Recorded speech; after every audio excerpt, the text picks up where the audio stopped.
ઇન્ડિયામાં છેલ્લા કેટલાક વર્ષોથી બનતી ઘટનાઓ સાથે જો તમે ફેમિલિયર હશો તો આ મૂવી તમને વધારે ઇન્ટરેસ્ટિંગ લાગશે અને વધારે એન્જોયેબલ બનાવશે.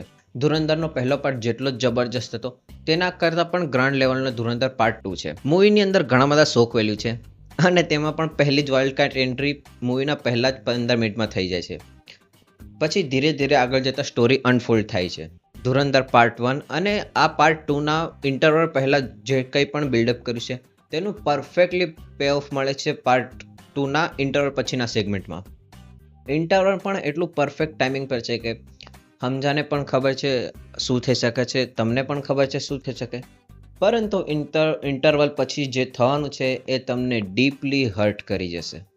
ઇમોશન્સ પરથી યાદ આવ્યું, એક્ટિંગના મામલામાં જે જાદુ પહેલા પાર્ટમાં રહેમાન ડકે જાળવી રાખે છે તે જ જાદુને આ મૂવીની અંદર રણવીર સિંહ કન્ટિન્યુ કરે છે. મૂવીની અંદર મ્યુઝિકનો પણ ઘણો મોટો રોલ છે.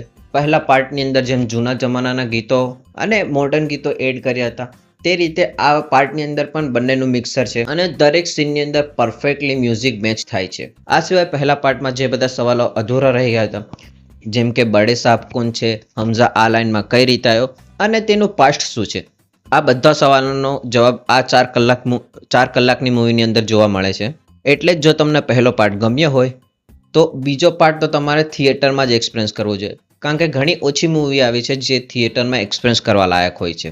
મૂવીને ઓટીટી પર આવવાની રાહ ન જોતા તમે થિયેટરમાં જ એક્સપિરિયન્સ કરી શકો, કારણ કે આગળ જતાં મૂવી સાથે ઘણી બધી કોન્ટ્રોવર્સી થવાની છે અને મૂવીમાં ઘણી બધી કાપાકૂપ સાથે ઓટીટી પર આવવાની શક્યતા છે. જો તમે મૂવી જોઈ લીધું હોય તો તમારો શું વિચાર છે તે કોમેન્ટ સેક્શનમાં જણાવો અને આવી જ સિનેમાની વાતો માટે આ ચેનલને પણ ફોલો કરી દેજો.